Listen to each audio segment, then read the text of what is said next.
Sozinho com o Pai de amor, contemplo entardecer. Montanhas brilham com o sol, refletem mais que luz. Seu brilho me relembra da promessa que Ele fez. Deleita-te no teu Senhor e tudo Ele dará. Deus tem prazer em conceder o que eu desejar, pois tudo que existe é seu e tudo pode dar. O Pai segura em suas mãos 1000 bênçãos para mim. Deus tem prazer em conceder os desejos do coração.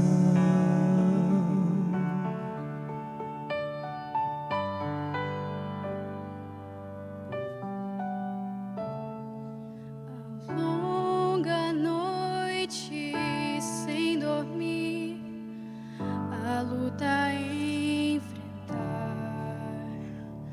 com lágrimas e oração, o Pai vai escutar. Convida-me a obedecer, a tudo lhe entregar.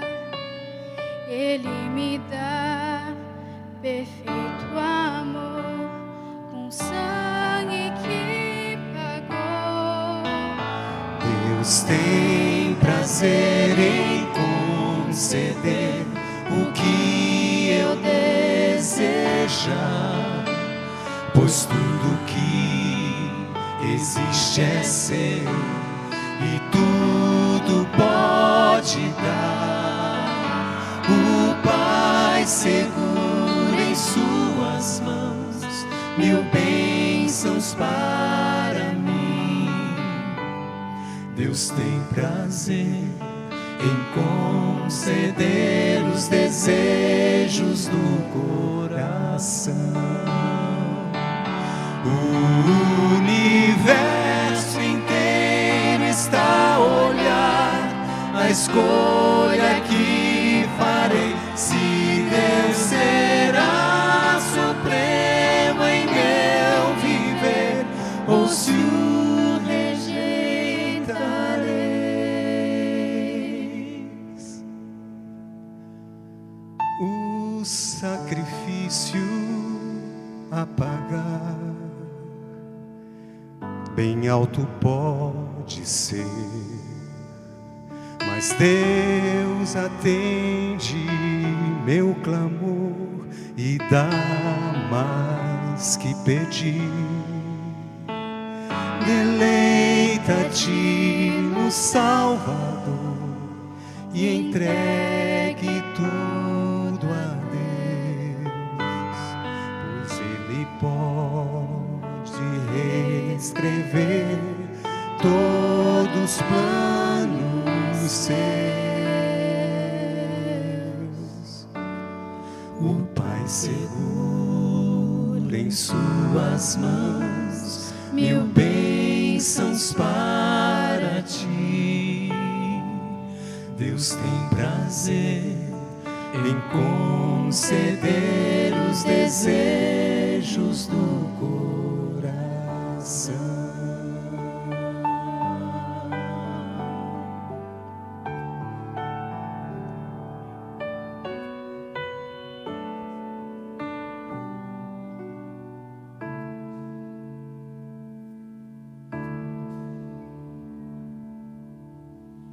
Amém?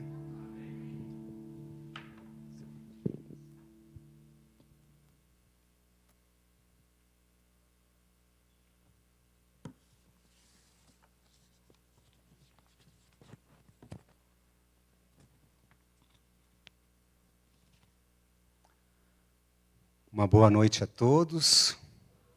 Nós estamos muito felizes de podermos estarmos com vocês mais uma vez e desejamos que Deus possa nos abençoar imensamente nesses dois encontros que nós teremos esta noite e no próximo domingo também. Convidamos a todos vocês que estão em casa que também possam voltar a estar conosco no próximo domingo para a conclusão deste assunto que é de grande importância para a nossa caminhada cristã.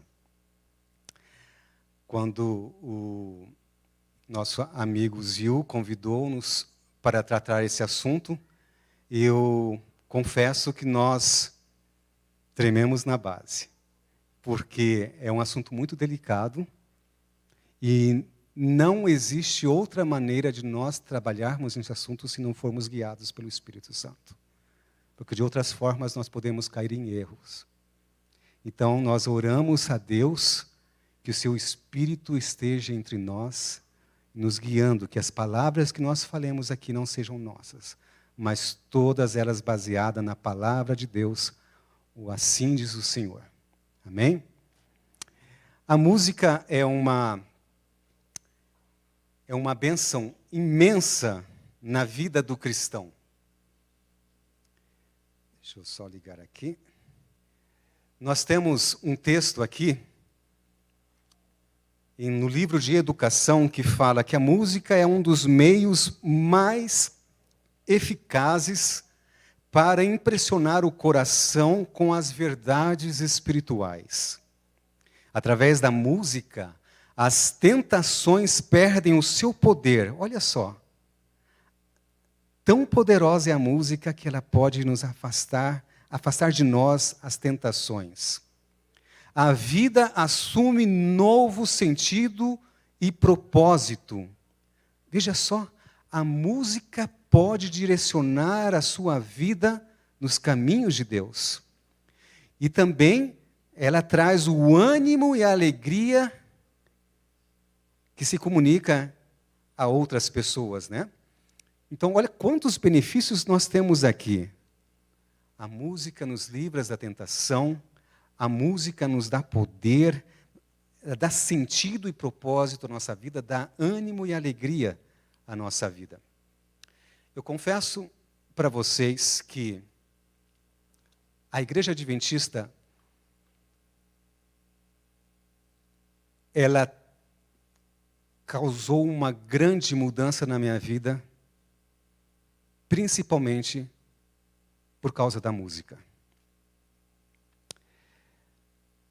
Antes de me tornar adventista, eu, junto com a minha família, nós procuramos a Deus em muitos outros lugares. Passamos por muitas igrejas. Igrejas pentecostais, centro espíritas. Passamos por as igrejas evangélicas, batista, presbiteriana. E eu confesso a vocês que é a primeira vez que eu entrei na Igreja Adventista, quando eu ouvi o louvor da Igreja Adventista, Deus colocou no meu coração, esta igreja é diferente. Isso foi lá pelos anos de 1984. Era uma música totalmente diferente do que nós ouvíamos em outras igrejas. E aquilo trouxe algo diferente no nosso coração, nos impressionou. E desde então, eu não parei de me envolver com música na igreja. Comecei a cantar no coral da igreja, que eu comecei a participar. Comecei a cantar com conjuntos. Inclusive, temos aqui amigos que cantamos juntos, a Lucinda, o Roger participou com a gente também, e muitos outros. E a música fez uma grande diferença na minha vida. Ela realmente, como diz esse texto do livro de educação, ela trouxe sentido e propósito para a minha vida. E depois, Deus ainda estava preparando algo melhor ainda. Preparou uma mocinha com quem eu deveria compartilhar a minha vida toda, que era também musicista. E então nós, desde o nosso momento de namoro, nós nos unimos trabalhando na igreja com música. E não paramos, casamos, e nós fomos para a África, e lá nós tivemos também a oportunidade de trabalhar com música. Foi muito bom, foi muito importante essa parte na nossa vida. Nós tínhamos tanto desejo de louvar a Deus e usar tudo que nós pudéssemos para louvá-lo, principalmente a música, os instrumentos. E lá naquele país onde estávamos, na África, nós tivemos a incumbência de cuidar de uma pequena igrejinha no meio do deserto Saara. E era um povoado totalmente africano, totalmente negro, as pessoas eram negras, e foi bastante difícil nós nos introduzirmos àquela sociedade ali, àquela comunidade, por causa da nossa cor. Enfrentamos vários desafios, mas com a graça de Deus nós pudemos traçar um relacionamento bom com eles e começamos a trabalhar com eles nessa pequena igrejinha. Era um grupo adventista muito pequeno naquela igrejinha, nós éramos uns 10, quem sabe, muitas vezes vinham outros visitantes, 3 línguas diferentes num pequeno grupo. Falávamos francês, falávamos o Wolof, falávamos o inglês, e ainda de Diola, né? E o crioulo também. Então não eram só 3, eram 4 ou 5 até. E nós liderávamos a questão da música também naquele pequeno grupo.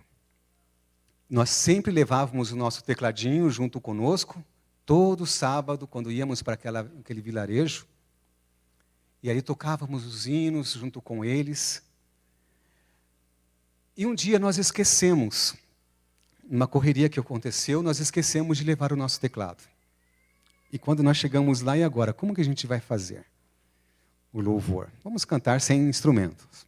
Mas uma criança que estava ali falou assim, vamos trazer os tambores. Porque os tambores é muito usado naquela região. Nós vivíamos em meio a rodas de tambores na cidade que nós estávamos. De todos os lados você ouvia os tambores tocar. Então, as crianças trouxeram os tambores, alguns ali nem lembro quem, mas alguns começaram a tocar os tambores e começamos a cantar os hinos da nossa igreja.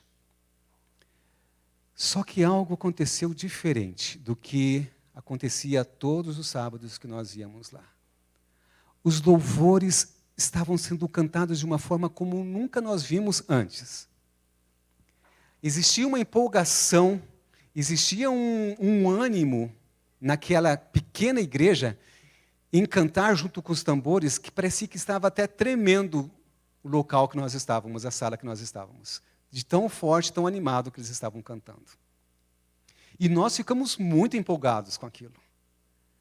Nossa, nunca que nós víamos isso acontecer antes. Vamos sempre usar os tambores, a gente falou, para que isso acontecesse, esse ânimo, essa igreja viva aconteça. E aí, então, inclusive, a gente começou a treinar nos tambores, né? Tem algumas fotos da gente treinando com os tambores para usar na igreja. E depois de um tempo, nós participamos de um acampamento dos jovens adventistas daquele país. E ali também estavam os tambores para as horas de louvor. E horas de sociabilização também.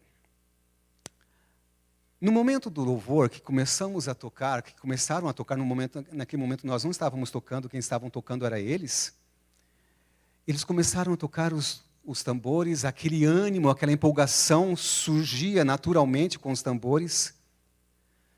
Só que foi chegando num patamar, os batuques, que entre nós, os jovens adventistas, começou a haver uma manifestação estranha. Como se estivesse acontecendo uma possessão. E o pastor adventista que estava ali nos dirigindo, na hora, assustado, levantou e tentou parar aquilo urgentemente para aquilo que não acontecesse. E aquilo mexeu muito comigo e com a Ruth. Porque nós estávamos participando de algo que nós não sabíamos que resultado teria, mas estávamos observando que não estava sendo benéfico, ao ponto de fazer com que as pessoas entrassem em possessão pelo inimigo de Deus, cantando hinos, louvores a Deus. Aquilo nos deixou tremendamente abalados, porque nós estávamos participando daquilo, nós éramos missionários, buscando a servir a Deus, e agora tendo uma experiência com Satanás. Isso trouxe uma preocupação a nós. Depois de algum tempo, nós mudamos daquele país e fomos para os Estados Unidos, e ali também sempre envolvido com música na igreja. E eu me envolvi com a rádio, na África me envolvi com a Rádio Mundial da Igreja, e estava nos Estados Unidos estudando, me preparando para continuar com a rádio. Então eu tive que fazer engenharia de gravação. Eu tive que fazer um curso para saber como montar um estúdio, como fazer uma gravação, toda a parte de produção de uma produção musical. E era um curso bastante puxado, nós tínhamos experiências em vários estilos musicais. E um dia, de um treinamento de gravação de um grupo musical, nós não escolhíamos o grupo, a direção nos mandava ao grupo. Eu recebi, então, a incumbência de gravar um grupo que se chamava, uma banda, que se chamava Denial. Eu e mais 2 amigos, estudantes do nosso curso. E quando nós estávamos ali gravando, era uma banda normal, com o seu teclado, a sua guitarra, o contrabaixo. Tinham 2 guitarras, tinha a bateria e o teclado, né, como eu já falei. Então, se desenrolou ali a gravação, nós fizemos todos os procedimentos, todas as técnicas que precisava ser feito para gravar. Confesso que eu não estava muito à vontade, porque sentia que algo estava estranho. Estava pesado o ar naquela gravação. Depois que nós terminamos a gravação, fomos para casa, e no dia seguinte, eu e os meus 2 amigos, voltamos para fazer a mixagem daquela gravação. E quando então nós ligamos aquela grande mesa, colocamos todos os canais ali, surgiu 2 canais que nós não tínhamos usado. E quando nós levantamos aqueles canais, eu percebi que existia um barulho como um gemido. E esse gemido, ele casava perfeitamente na harmonia da música. E eu então virei para o meu professor ali e falei para ele, mas o que é isso? Nós não gravamos isso. E ele não respondeu nada, ficou calado. Continuamos a gravação e aquele som surgia de vez em quando, com aqueles gemidos, como de demônios. E então eu conversei sério com ele, nós não gravamos isso, o que é isso? E ele falou, bom, você já entendeu o que é, né? E então eu pedi para me retirar daquele treinamento naquele momento, porque eu sabia que estava entrando no terreno do inimigo novamente. E o pior é que o estilo musical que foi tocado hoje é muito comum no nosso meio. E que teve essa manifestação satânica, novamente. Tudo isso nos abalou tremendamente. Nós decidimos, então, pesquisar, estudar, buscar a Deus, para que Deus nos guiasse, porque era uma maneira que nós servíamos Ele através da música. E o que nós gostaríamos de compartilhar hoje com vocês não é um pensamento próprio, mas é o resultado de uma pesquisa que nós temos feito, estudos que nós temos feito em casa, que tem guiado a nossa vida e a maneira como nós devemos servir a nossa igreja. Muitos dizem que a música ela é amoral. O que quer dizer isso? A música, ela não tem parâmetros para o certo e errado. Tudo pode ser usado para louvar a Deus. E esse é um pensamento que existe muito entre os músicos da música cristã contemporânea. Basicamente é um pensamento único. Só que esse pensamento, essa ideia, não é assim em todos os lugares. Existe uma pesquisadora que se chama... Deixa eu colocar aqui para vocês.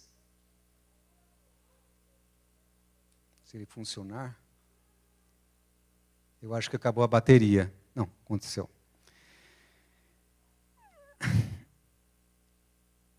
Ela fez uma pesquisa. Mas antes de mostrar essa pesquisa dela, eu gostaria de colocar aqui o testemunho para a igreja. Em 2004, eu trabalhava na Associação Geral em Washington. E eu era incumbido de registrar todos os concílios, porque essa área de mídia era a minha área ali. Todos os concílios, todas as reuniões, eu estava incumbido de registrar. E eu estava presente em todas elas. Em 2004, houve o concílio outonal, de outono, e foi tratado que deveria se delinear pela igreja um documento que pudesse direcionar como deveria ser a música na igreja, porque até então não existia um documento nesse sentido. Porque estava havendo muitas divergências entre culturas e muitos problemas estavam surgindo. Confesso que foi um tema muito difícil de ser dirigido ali, porque nós tínhamos delegados de todos os países, culturas diferentes, e uma reunião que deveria ser tratada simplesmente em 3 horas numa tarde levou 2 dias de discussão, porque não chegavam num consenso de como deveria ser a música na igreja, de tão polêmico que é. Mas graças a Deus que houve direção, uma direção firme do presidente da Associação Geral e dos vice-presidentes naquele momento, e conseguiram redigir esse documento que serve como uma base para nós, alguma ajuda para nós. Ele não é um documento completo, não é um documento grande, mas nesse documento diz: a música não é moral nem espiritualmente neutra. Esse é o pensamento da igreja. A música, ela não é moralmente neutra. Isso. Obrigado. Não é moralmente neutra. Pode nos levar a alcançar a mais exaltada experiência humana. Pode ser usada pelo príncipe do mal para degenerar e degradar, para suscitar a luxúria, paixão, desesperança, ira e ódio. Ellen White nos aconselha continuamente a elevar nosso conceito a respeito de música. Ela nos diz: a música, quando bem utilizada, é uma grande bênção, mas quando mal usada, é uma terrível maldição. Então, essa ideia de que a música é amoral não é um consenso da igreja, apesar de haver um consenso entre os músicos, principalmente da música cristã contemporânea. E existem até muitos outros filósofos que defendiam essa ideia de que a música não é amoral. Por exemplo, nós temos aqui Platão. Ele escreveu: para medir a temperatura espiritual de um indivíduo ou uma sociedade, deve-se marcar a música. E não para por aí. Por exemplo, agora, Boethius, que era também um ali dos grandes filósofos. E ele escreveu: a música faz parte... Obrigado por estar me ajudando a passar os slides. A música faz parte de nós e enobrece ou degrada nosso comportamento. Quer dizer, a música é moral. E existe também um teólogo muito famoso, Tozer, nos Estados Unidos, que escreveu ali alguns pensamentos, alguns livros, e ele diz: se você ama e ouve o tipo errado de música, sua vida interior murchará e morrerá. O pensamento de que a música é amoral é um pensamento totalmente normal nos meios de pesquisadores, nos meios de estudiosos e teólogos, que buscam realmente a verdade, que buscam realmente o pensamento de Deus. Eu gostaria de terminar essa primeira parte dizendo mais um texto que nós encontramos na Bíblia, em Êxodo. Vocês lembram que quando Moisés estava lá no monte, 40 dias, recebendo as tábuas de Deus, da lei de Deus. Quando ele voltou, havia um grande tumulto no meio de Israel. Josué, que estava ali junto com Moisés, falou assim, parece ser um som de guerra. Eles desceram um pouco mais e viram que eles estavam usando músicas, dançando e cantando. Com certeza eles não puderam ouvir a letra da música. Mas Moisés identificou que não era algo de Deus. E que o povo estava se rebelando contra Deus. Nós não precisamos simplesmente de uma letra cristã numa música para assegurar que ela esteja de acordo com Deus. Porque a música em si, sem letra, também traz degradação ou bênção para a nossa vida. E o último verso que eu gostaria, o último texto que eu gostaria de deixar para vocês é, nós encontramos no livro de Educação. Esse ali. Esse aí.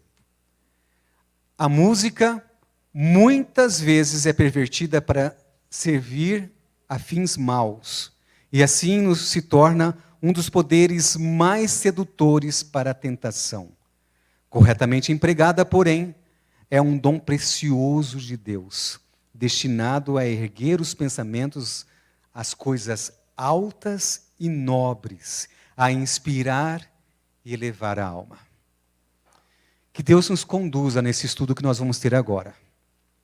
Um estudo um pouco mais, quem sabe, detalhado. Eu gostaria de convidar a Ruth aqui. A Ruth teve a oportunidade de fazer a faculdade de música na Universidade Adventista em Washington. E ela estudou na universidade, no curso de música, de educação musical e de piano, coisas que hoje ela compreende melhor em ter essa experiência com Deus através da música. E ela vai poder compartilhar conosco agora. Boa noite a todos. É um prazer estar aqui. Como o Daverne falou, esse é um tema difícil. E muitas das coisas que, como ele mencionou, né, que eu estudei na faculdade, na época eu não tinha um coração para entender a mensagem, apesar de serem bem óbvias, os fatos serem bem óbvios, né? E foi apenas anos depois que Deus foi tocando o meu coração para reestudar esse tema, né? À luz da sua palavra e do Espírito de Profecia, e eu comecei a ver quão cega eu tinha sido durante anos. E eu gostaria hoje de, rapidamente, a gente não tem muito tempo, contar para vocês, fazer assim uma revisão na história da música desde lá do início, desde a criação. Eu acredito que, na minha vida, todas as vezes que eu tenho um ponto assim meio controverso, que eu procuro entender, eu gosto de olhar ao lado da história e eu gosto de olhar ao lado da ciência. Então, nessa noite, nós vamos falar sobre a história. Domingo que vem, nós vamos falar sobre a ciência. Como que a música nos afeta o nosso corpo, olhando mais para o lado da ciência. Foi Deus quem criou a música. A melodia de louvor é a atmosfera do céu. Olha que lindo. Quando o céu vem em contato com a terra, a música e cântico, ações de graça e voz de melodia. Quando Deus criou o mundo, houve música, é o que diz o texto ali embaixo de Jó. Quando Jesus nasceu, os anjos cantaram. Quando Jesus voltar, os anjos vão cantar. E tem uma citação, eu acho que é no livro História da Redenção, que fala que será a mesma música que eles cantaram quando Jesus nasceu. Lindo. Então Deus criou a música, mas nós sabemos que o inimigo também é um músico. Existe um texto aí no livro em Ezequiel, né, um texto bíblico em Ezequiel, que algumas pessoas interpretam de formas diferentes. Diz: estivestes no Éden, jardim de Deus, de toda a pedra preciosa era a tua cobertura, sardônio, topázio, diamante, turquesa, esmeralda e assim por diante. Em ti se faziam os teus tambores e os teus pífaros, no dia em que foste criado, foram preparados. E algumas pessoas usam esse texto para justificar. Poxa, então nós podemos usar. Se Lúcifer tinha tambores no peito, nós podemos usar tudo. Não tem problema. O pastor Oséias Moura, alguns anos atrás, usou esse texto, explicou que existe uma diferença na tradução, né? E que não é exatamente isso que significa. Que, na verdade, quando fala de pífaros e tambores, está falando do pulmão ou do órgão que Lúcifer, no caso, usaria para cantar. Mas, independente da interpretação, esse não é o ponto hoje aqui. O fato é que Satanás entende muito de música e ele é muito capaz de deturpar a música, justamente porque ele foi dotado de habilidades especiais. Ele não é capaz de criar nada novo, mas ele é capaz de deturpar tudo aquilo que Deus criou. Vamos ver aqui. Deus... Espera aí, eu tô confundindo, eu estou olhando aqui em vez de olhar lá, né? Olha que bagunça que eu estou fazendo. Não, eu vou fechar aqui. Vai me facilitar, senão eu vou ficar perdida aqui. Então, vamos continuar. A música faz parte do grande conflito. E eu fiquei muito assustada quando eu li esse texto pela primeira vez. Os anjos associaram Adão e Eva em santos acordes de harmoniosa música. E como seus cânticos ressoassem cheios de alegria pelo Éden, Satanás ouviu o som de suas melodias de adoração ao Pai e ao Filho. E quando Satanás o ouviu, sua inveja, ódio e malignidade aumentaram. E ele expressou a seus seguidores a sua ansiedade por incitá-los a desobedecer, atraindo assim sobre eles a ira de Deus e mudando os seus cânticos de louvor em ódio e maldições ao seu Criador. Então as coisas não acontecem por acaso, elas fazem parte de um plano muito maior do que nós podemos imaginar.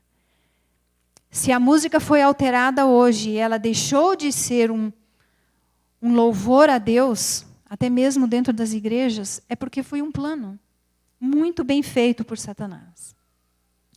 A música tem muito poder com Deus. E qual é esse poder? Vi que cantar para a glória de Deus frequentemente afastava o inimigo e que louvar a Deus o derrotava e nos concedia vitória. Isso foi Ellen White que falou. Satanás sabe que a música tem poder de afastá-lo de Deus. E é por isso que ele criou um plano para atrapalhar esse poder que a música tem com Deus. Mas a música com o inimigo também é poderosa. E eu acho incrível porque na Bíblia, as primeiras citações de músicos, no caso ali Gênesis 4:21 de Jubal, falam de pessoas que pertenciam provavelmente a Satanás. Jubal era um descendente de Caim, daqueles que se afastaram do reino de Deus. Né? Depois, lá em Êxodo, nós vemos a adoração do bezerro de ouro, havia música. Daniel 3, adoração à estátua de Nabucodonosor, havia música. Em Números 25, Balaão incentivou a falsa adoração em Baal-Peor, havia música. Então, a música sempre esteve envolvida na adoração a Deus, mas a música também sempre esteve envolvida na contrafação, na adoração ao próprio inimigo. Deus estabeleceu a música no culto. Segundo Crônicas 29:25, fala claramente que quando os levitas se preparavam ali, né, para louvar a Deus, eles usavam os instrumentos que Deus tinha dado a Davi, através de Gade e do profeta Natã. Gade era um vidente. E que instrumentos eram esses? Símbolos, alaúdes e harpas. Logicamente, nós não usamos esses instrumentos e a gente vai entender conforme eu for explicando aqui, que o problema, na verdade, não é um instrumento. O instrumento é apenas um instrumento, como diz o nome. A questão é a forma como ele é tocado, como ele é usado. Você se lembra aquela história de Davi, quando a arca foi trazida de volta para Jerusalém? Ela tinha sido roubada pelos filisteus.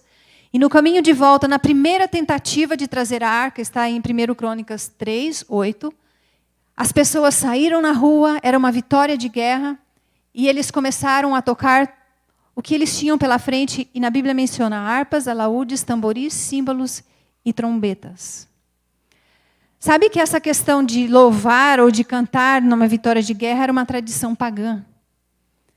Quando o povo de Israel atravessou o Mar Vermelho, Miriam pegou um tamborim, começou a tocar, dançar e cantar. Qual era a cultura de Miriam? Egípcia. Miriam fazia parte do povo de Israel, mas ela nasceu, cresceu, foi educada no Egito. Então ela trouxe uma cultura pagã. E muitas vezes a gente ouve pessoas também justificando certos ritmos na igreja pela experiência de Miriam. Mas Miriam não estava refletindo a vontade de Deus naquele momento. E nessa experiência de Davi, a primeira vez que eles tentaram trazer a arca de volta para Jerusalém, eles estavam repetindo o que Miriam fez. Uma tradição pagã de sair pelas ruas cantando e dançando. E o que aconteceu naquele momento, quando eles estavam chegando em Jerusalém ou indo para Jerusalém? Você se lembra? Houve irreverência. Uzá, um jovem, tocou na arca e ele foi fulminado naquele momento. Davi mandou parar tudo, levou de volta a arca, voltou para Jerusalém, mandou fazer roupas especiais para os levitas, mandou fazer os instrumentos. Ele mesmo usou a roupa dos levitas e com aqueles instrumentos, alaúdes, harpas e símbolos, está registrado em 1 Crônicas 15, 16, eles louvaram a Deus e chegaram com a arca até o tabernáculo. E não foi um louvor monótono, porque Davi ficou tão empolgado que ele dançou diante de Deus, e Ellen White fala que aquela dança de Davi foi aceita por Deus. Não era uma dança sensual, era uma dança de alegria, de júbilo, tão grande que a mulher de Davi ridicularizou dele, você se lembra? Então a música, nos moldes de Deus, ela não vai ser uma música monótona. Ela vai ser uma música feliz, uma música alegre, uma música que nos eleva a Ele, mas de uma forma racional, de uma forma consciente. O príncipe da potestade do mal, Satanás, só pode ser mantido em sujeição pelo poder de Deus na terceira pessoa da Trindade, o Espírito Santo. Esse texto, ele é muito importante no momento em que nós vivemos, como nós vamos ver agora. E existe uma relação profunda entre a música que nós temos hoje, a atuação do Espírito Santo na nossa vida. Satanás sabe disso. Ele sabe que é apenas através das impressões do Espírito Santo que ele pode ser afastado da nossa vida, do nosso coração. Então ele usa a música para impedir que o Espírito Santo consiga alcançar o nosso coração.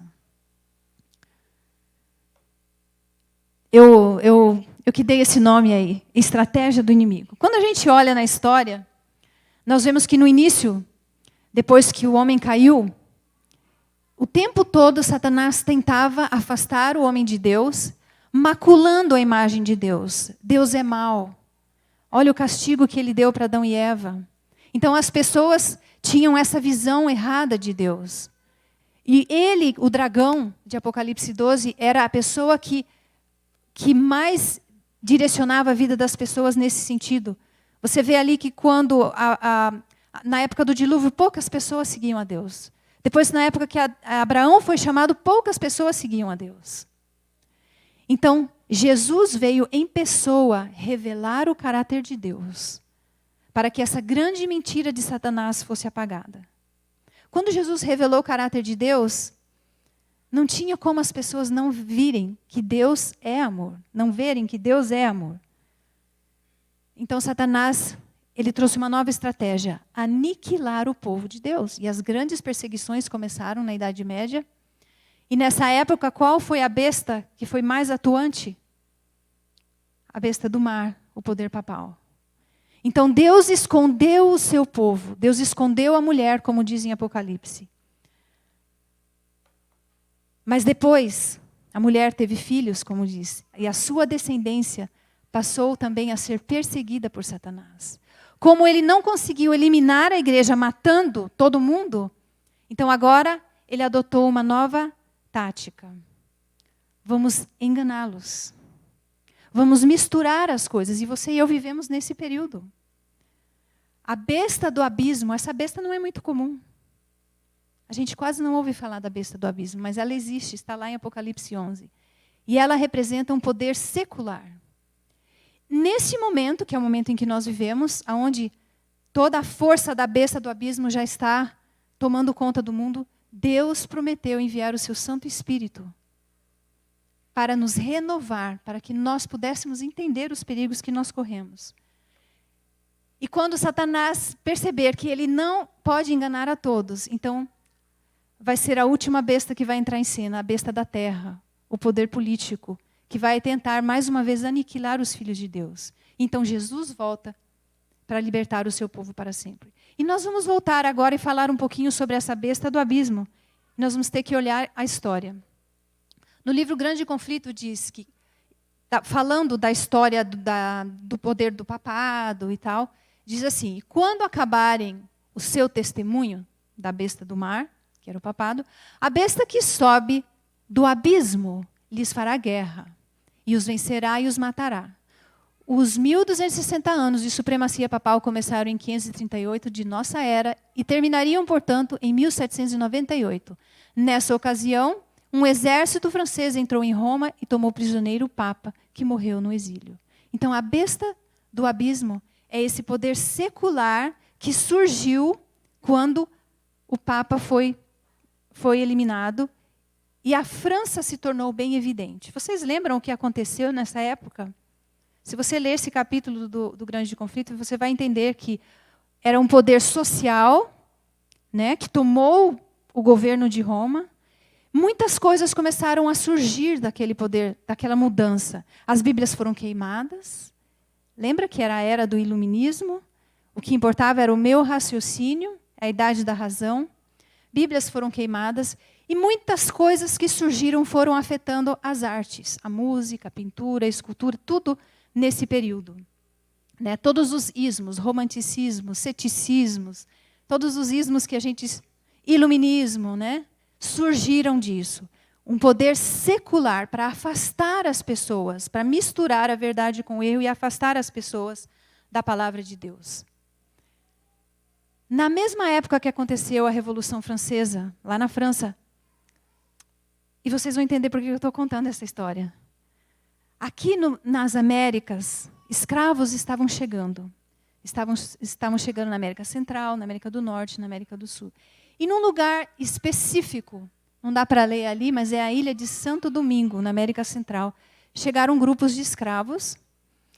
E quando, alguns anos depois, que eles souberam da Revolução Francesa lá na França, que foi o povão que tomou o poder, eles resolveram tomar o poder na ilha de Santo Domingo. Eles se revoltaram, tomaram o poder, só que eles eram escravos. Eles não sabiam como governar um país. E em pouco tempo, o novo país, que eles chamaram de Haiti, estava numa miséria. Economicamente falido.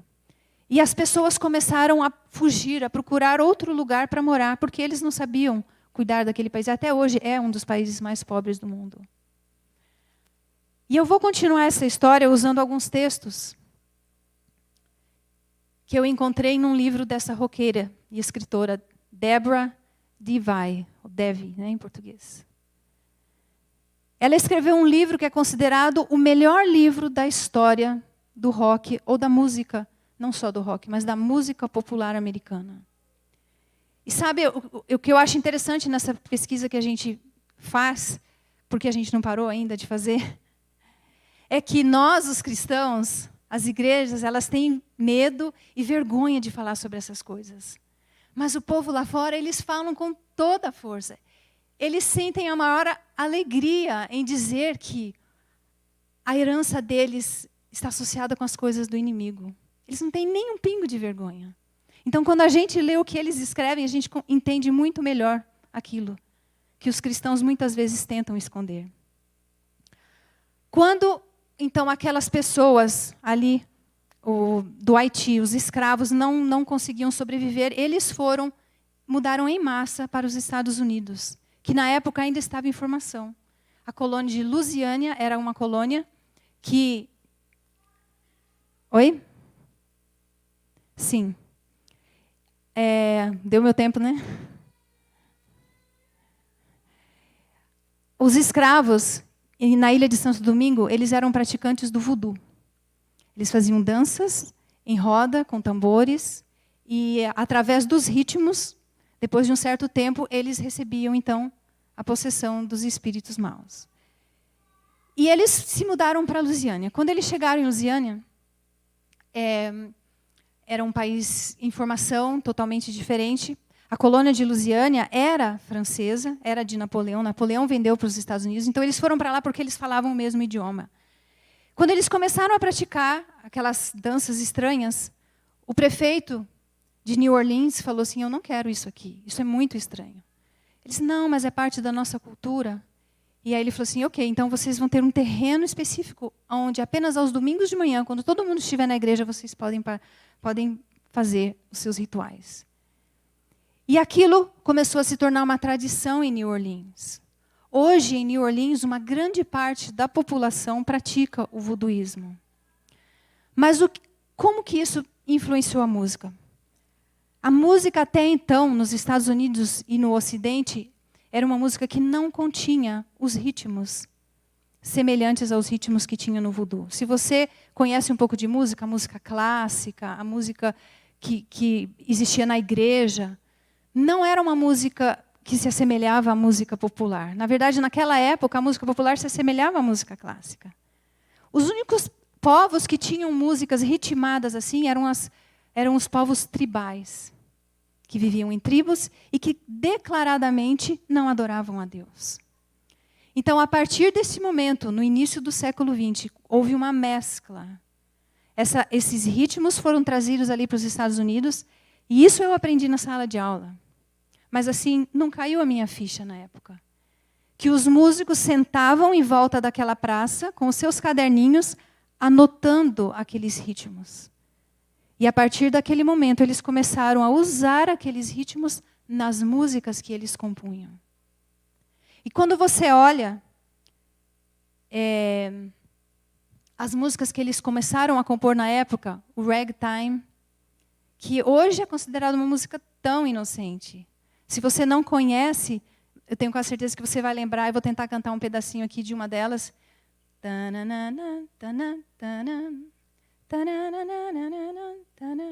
Já ouviu? Essa foi a primeira música influenciada pelos ritmos do voodoo. Tão inocente. Depois veio o jazz, vieram os blues. Eu vou colocar ali, mas eu queria ler um texto dessa escritora aqui antes. Ela fala assim, olha, os praticantes do voodoo, levados como escravos para as plantações no Haiti, Cuba, Brasil e Jamaica, também foram proibidos de praticar sua religião. Mas os sacerdotes voodoo escravizados que chegavam às Índias ocidentais, católicas, rapidamente perceberam semelhanças entre sua tradição de apelar aos Iowa, que acho que é uma deusa, para interceder junto a Deus, e aos católicos orando aos santos por intercessão. Ao sobrepor os santos católicos aos Iowa, os escravos criaram as religiões híbridas. Santeria, que é o culto aos santos, nas Ilhas Espanholas, voodoo no Haiti e candomblé no Brasil. Então, todos vêm da mesma raiz. Todos vêm da mesma raiz. E em cada região do mundo, eles trouxeram essa influência. Quando você estuda a música brasileira, qual era a música brasileira que existia no passado? As modinhas. As músicas, eu falo na sociedade civilizada, né? Eram as modinhas. Existiam, lógico, as músicas tribais entre os índios. Mas a partir da influência dos escravos, a música popular, que todo mundo aceita, ela começou a ter os ritmos que existiam no candomblé, que tinha vindo do voodoo. Gente, não vai dar para eu falar tudo o que eu planejei falar. Eu vou ter que passar mais rápido aqui. Aqui está a praça de New Orleans. Então, aqui são os estilos musicais evoluídos do voodoo. Ragtime foi o primeiro, depois os blues, jazz, calypso, o reggae na Jamaica, né? Até o rock. E nos Estados Unidos, quem conhece um pouco da cultura americana sabe que existem os negros e existem os brancos. Existe a música dos negros, existe a música dos brancos. Isso é muito claro, é muito definido entre eles. E para os dois lados chegaram no ponto em comum, que foi o rock. E quando a gente fala em rock, né, hoje em dia existem muitos tipos de rock. A gente está falando aqui, no caso do rock and roll, aquele primeiro rock, que quando a gente escuta hoje parece tão inocente. Ela continua dizendo no livro dela, a possessão do voodoo não é uma possessão demoníaca dos filmes de zumbi. As pessoas pensam, né, que o voodoo é aquela coisa feia. Não, ela está falando, não é isso. O que é, então? É um estado de união com o divino, alcançado através do drumming, que são as rodas de tambor. Você toca, até as pessoas entrarem em transe. O ritmo constante. Dança e canto. É se tornar cheio do Espírito Santo, na tradição cristã pentecostal. Ou alcançar um yogi bliss, está difícil para eu ler ali. O ápice do yoga através da prática do kirtan, cantando os nomes divinos. Em outras palavras, todas essas experiências anormais que a gente vê, não importa a religião, elas tiveram a sua raiz ali no voodoo. Todas essas experiências que usam a música para mexer com o emocional, para tirar você da razão. Ellen White, em 1900, recebeu uma carta de pessoas falando que, em uma campal da Igreja Adventista, as pessoas estavam usando um estilo de música semelhante a essas músicas, naquela época. E ela respondeu, as coisas que descrevestes como ocorrendo em Indiana, o Senhor revelou-me que haviam de ocorrer imediatamente antes da terminação da graça. Demonstrar-se-á tudo quanto é estranho. Haverá gritos com tambores, música e dança. Os sentidos dos seres racionais ficarão tão confundidos que não se pode confiar neles quanto a decisões retas. E isso será chamado operação do Espírito Santo. Eu já estou dando assim uma palhinha do que a gente vai falar semana que vem. Os nossos sentidos, eles ficam confundidos. O nosso lobo frontal fica anuviado com esses ritmos. Assim como ficava entre as tribos que praticavam o voodoo com o propósito de entrar em transe e receber os espíritos. Thomas Dorsey é considerado o pai da música gospel. Ele era um pianista de blues e ele se converteu, passou por um processo de conversão e ele chegou à igreja e ele falou, eu não gosto dessa música que vocês cantam. São hinos tradicionais europeus, não tem nada a ver com a minha cultura. E ele foi a pessoa que trouxe o jazz para a igreja, os blues para a igreja, não apenas no ritmo da música, da forma dele tocar o piano, mas ele também introduziu bater de palmas, bater dos pés, o dançar, o gritar. No início foi rejeitado, mas com o tempo aquilo foi sendo abraçado nas igrejas negras norte-americanas.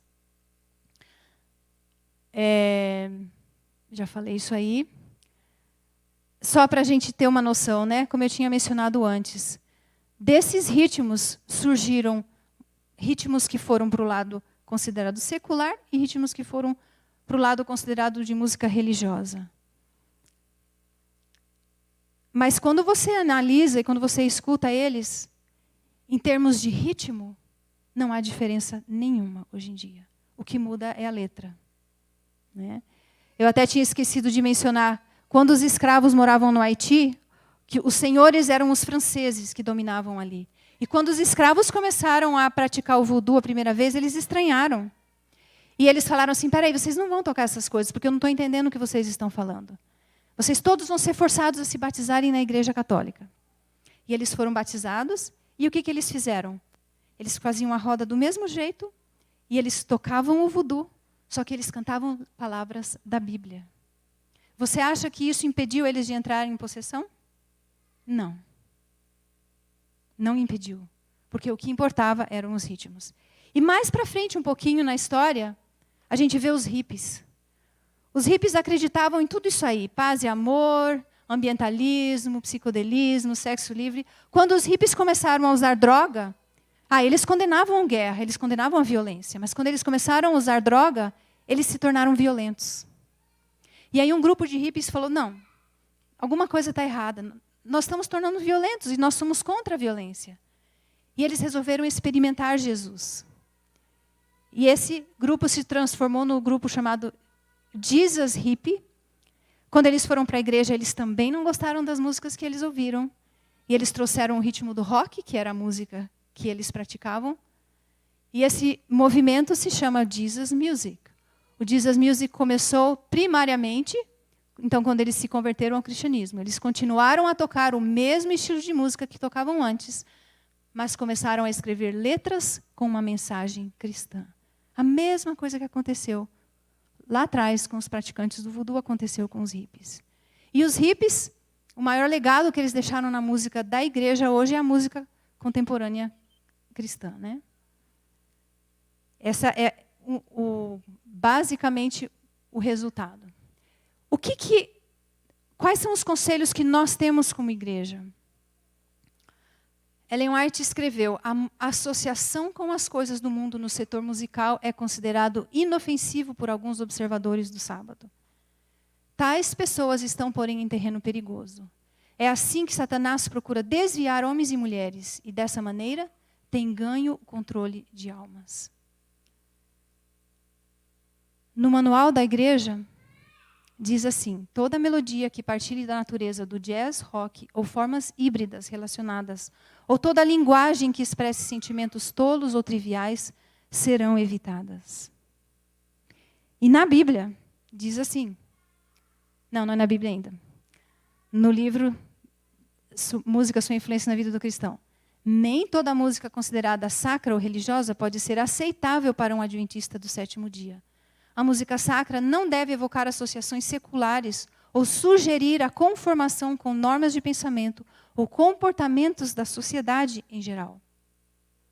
E na Bíblia, e o meu povo e a meu povo ensinarão a distinguir entre o santo e o profano, e o farão discernir entre o puro e impuro e o puro. Isso é o que Deus pede de nós hoje. E essa iniciativa da igreja, eu parabenizo a Igreja de Nova Tatuí, porque não é fácil falar sobre esse tema. Não é fácil escutar sobre esse tema. Eu me lembro que quando, na época que eu fiz faculdade, eu estudei jazz. Eu compus jazz. Eu ia em bares de jazz, ver os meus amigos tocando.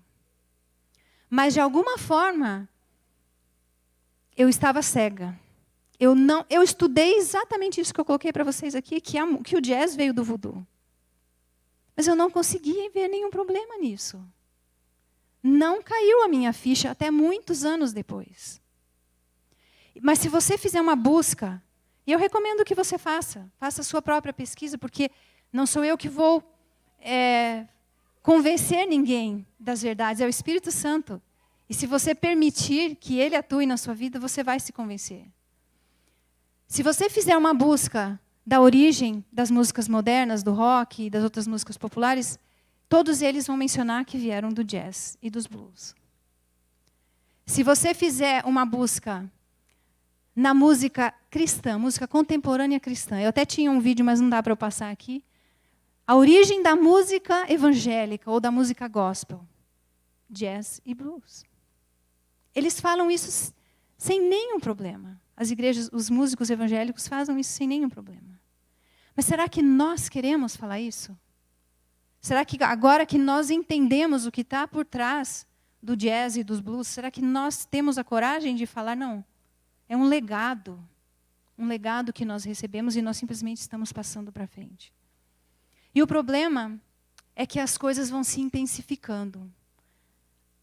Já faz muito tempo que essas influências entraram na nossa igreja e nós não nos incomodamos no passado.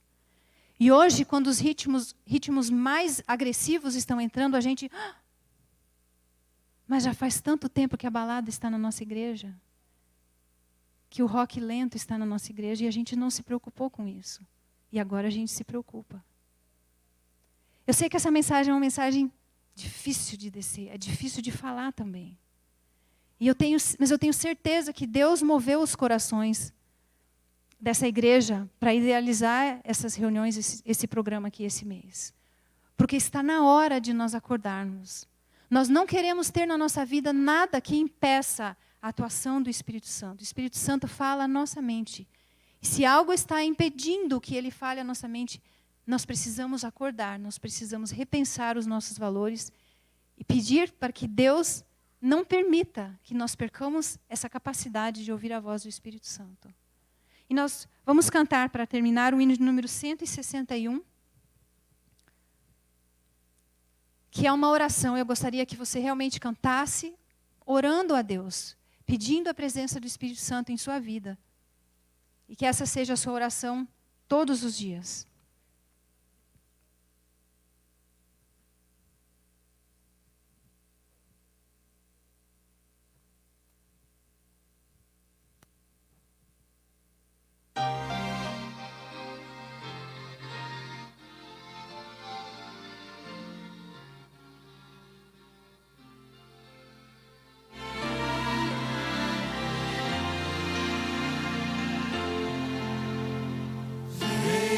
Santo Espírito, agora vem te pedimos a orar, vem com poder inspirar-nos, sim, vem nos reavivar.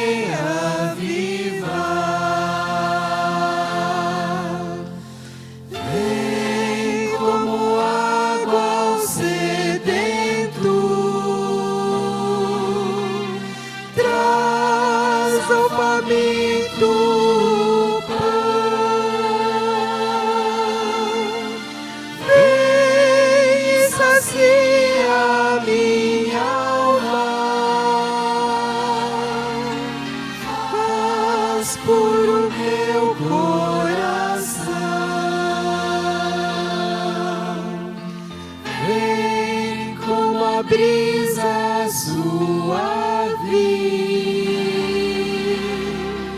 vem com o teu resplendor, dá-nos vigor e alegria, enche-nos com teu amor.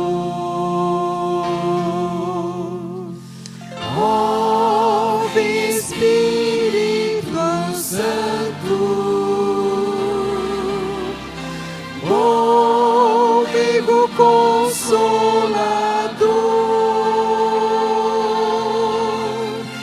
vem inundar nossa vida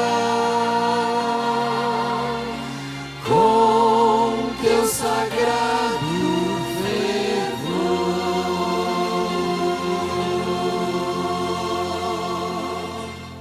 Oremos. Querido Deus, obrigado, Senhor, porque o Senhor não nos deixou em trevas. O Senhor está constantemente tentando nos levar à luz, tentando nos trazer conhecimento e entendimento para que as nossas decisões sejam com entendimento, Pai.